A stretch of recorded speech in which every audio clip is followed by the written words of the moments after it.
Hello Saints, welcome back to Increasing Talents. I know it's been a little bit. I'm gonna do a quick video tonight. This is gonna be a message of warning. You know, the other day, about 3 days ago, I posted in my Bible study group on Facebook about a dream I had about 2 weeks ago. I had a dream about President Trump, and I saw him in the dream, and he had turned to some people, but I couldn't see the people. I was only fixated on him. But he turned to the side, and he was speaking to some people that I assumed were his advisors. And he said to them, "How high is the water going to rise?" And he had a worried look on his face. And then he turned and he walked away. And then I came up out of the dream. Didn't understand it, you know, but I know if it's not from God, then I won't get no confirmation on it or whatever. But if it is from God, then I know I need to pray on it and be wary because something is coming. Okay? So now that I'm looking and I saw those hurricanes that had entered into the Gulf of Mexico, Laura and Marco. Marco already went, dissipated, and now Laura. As of tonight, the hurricane winds are 150 miles an hour. And it looks like it's going to hit at a high Category 4 or a Category 5. Now, I live in South Florida, and many of y'all know that South Florida is called Hurricane Alley, and it's called that for a reason. I have been in the eye of 3-4 hurricanes, close to the eye about two more. Been through Andrew, Irma, went through Wilma, even Katrina passed by, Rita, and all these different hurricanes that have passed by on their way. It look like they like to come through here first. And they're very destructive. And if I was watching the news, they were still telling people to leave the area, to evacuate, and they were getting reports in that a lot of people are going to stay in their homes. Saints, this is what I need you to do before you go to sleep tonight.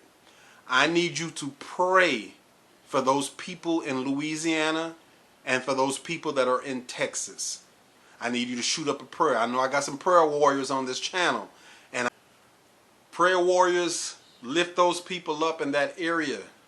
I really believe that that dream that God gave me is showing that it's going to be bad. Okay, it's going to be a lot of water is going to be flooded out in that area. And the path of the hurricane, which is something that's also funny, even though it's going to die down into a disturbance or a low, it's actually taking a path straight to Maryland, like it's headed to the White House. So we don't know what's going to happen. Only God knows the future.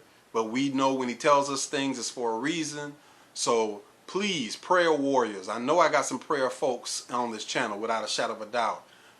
Pray up those people. Pray a covering over those people. And if this is judgment, if this is a judgment coming from God, pray, Father, mercy even in judgment. Mercy even in judgment. And let's see if we can cover these people. And it's going to be a disaster, but hopefully, you know, that these prayers that's raining up will, crying out to God for mercy, will help many that maybe shouldn't have made it or wouldn't have made it, but they're going to make it through. So please, prayer warriors, shoot up some prayers to cover those people, cover those children, cover those in God's will, out of God's will. You know, pray, pray, pray, pray, pray. Okay? We know many times, and I know in my personal life, there's been many times where, you know, I was out there and I know it was the prayers of people that were covering me. Sometimes I'll be going through things and I can feel when people are praying for me. I literally can feel the prayer. And there's a lot of people out there that can't pray for themselves. They don't even know how to pray. But we as children of God that do know how to pray, we need to be lifting up those prayers. The Bible talks about being instant in prayer. Well, this is a situation where it doesn't even have to be instant. We see it coming. We know what's going to happen. And we need to take that time to get on our knees, raise our hands to God, and intercede and stand in the gap for these people. Okay? Many of us got loved ones in that area. You don't know what can happen. I always say, don't cry for someone tomorrow that you could have prayed for today. So shoot up those prayers for those people in Arkansas, Louisiana, Mississippi, Texas, all around that Gulf Coast that's going to be going through this this disaster that's coming. God was showing me that, and that means it's going to be a real bad flood problem And for those of y'all that are not familiar or have never been through a hurricane, the most dangerous part of the hurricane is not actually the wind. The most dangerous part is the surge of water or the flood that comes in. Okay, if you have a surge off of that ocean that pushes all that seawater into an area, that water can go up 15, 20 feet. Okay, we didn't have that when Andrew hit, but we've had some tropical storms that have flooded out down here, and we're not actually an area that it's easy for water to settle because there's so many drainage points down in South Florida that drain out into the ocean. But we have been flooded too. So if you're in Texas, if you have family in Texas, shoot them this video. Okay, if you are in that area, and I'm going to tell you, 150 mile an hour wind. I'm going to put up at the end of this video some of the destruction that took place during Hurricane Andrew. That it came across Florida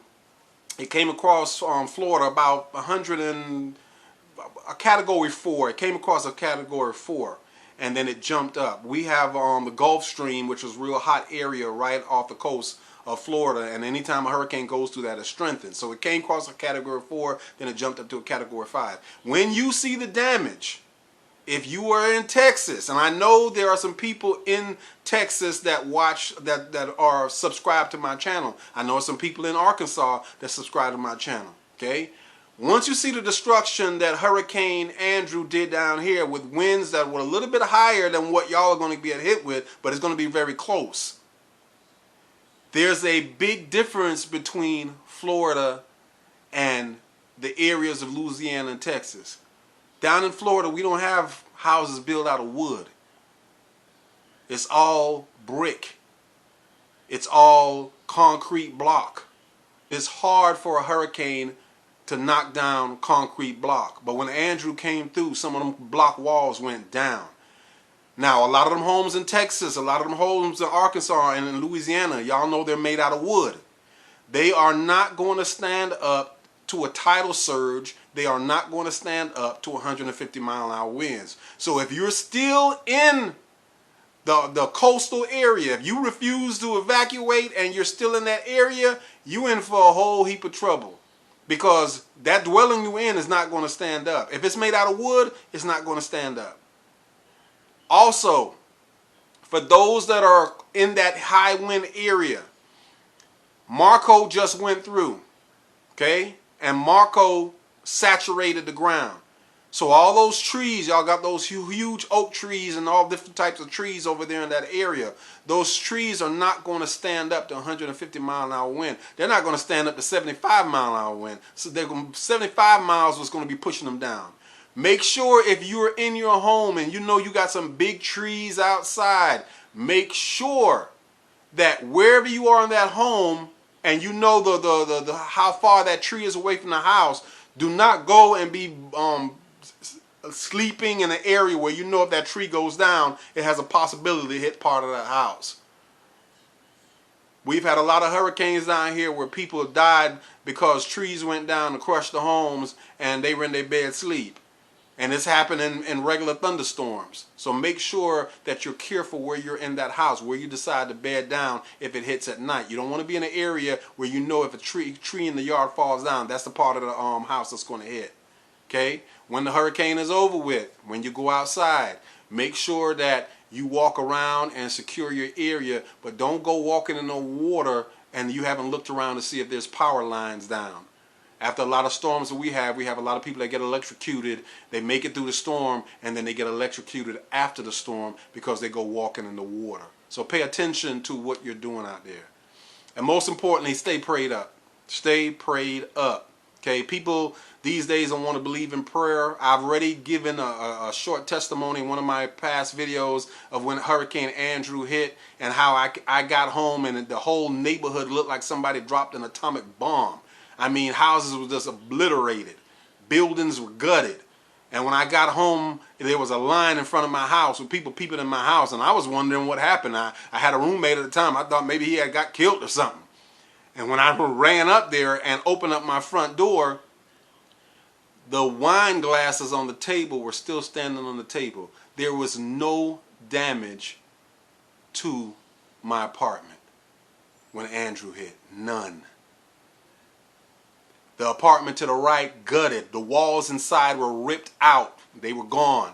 The apartment to the other side, gutted. The same thing. And we were on the 4th floor. Every apartment in that building was gutted except for one other apartment, and it was my brother in Christ, a real man of God, and it was the same thing. His apartment was fine. And that night when I was at work and we finished our duties at the institution, everybody went to their little secure area to get through the hurricane, and I went to the chapel. And I got on my knees and I started praying. I started covering me and covering mine. And when I got home, no damage. And I had a co-worker that borrowed my car, and she drove my car to her house, and I had gave her some valuables that I had, some antique books, and I had gave them to her at her house because I was on the 4th floor and I was expecting problems with my apartment. So she kept them at her house. She drove home, and when I got back to pick up my car from her house, her whole block was wiped out. There was only one house standing on the block, and it was hers. And she came to me and said, I know that the reason my house is still here is because your stuff was in this house, and I know you're a man of God. And like I said, that night I prayed and I covered. So when people tell you prayer don't work, it do work. But if you know you ain't living right, you make that prayer of repentance. You get right with God before you shoot up that prayer for protection. And then you ask for protection for you and protection for your family. I know it's going to get crazy over there. Use wisdom. Like I said, be prayed up. Okay? Be careful where you sleep in the house. Don't let no tree come down on you. And make sure when this thing is over, you're careful going outside, because there are going to be a lot of power lines down, and some of them might be hot. They might turn the power off, but somebody might have a generator hooked up to their house, and there might be power flowing back through those lines, and you can get electrocuted. Okay? And if you're in the area where they ask you to evacuate, it's not too late to get out. Get out of there. You're in a wooden framed house. It's not going to stand up to the tidal surge, and it's sure not going to stand up to 150 mile an hour winds. Don't be one of them people that they use you in these commercials showing what not to do when the hurricane coming. Okay, fam, take a look at these pictures from Hurricane Andrew. It might motivate some of y'all that's still in that area that decide that y'all don't want to go nowhere. It might motivate you to get out of Dodge. And if you got family that is in those areas and they don't know what to do, okay, or they decide that they don't want to leave, and you know they're in that area, shoot them this video, okay? Because once they see the damage that Andrew made around 150, 160 mile an hour winds, it might change their mind. All right, saints, be blessed. I know y'all waiting on that 5th seal. It's coming. I'm working on it now. I had to take 2 weeks off because I had to study for a certificate exam that I had coming up. Passed it, but I had to take 2 weeks off to do some studying for that. So I'm a little backed up on the 5th seal, but it's coming soon. Love y'all. Bless y'all.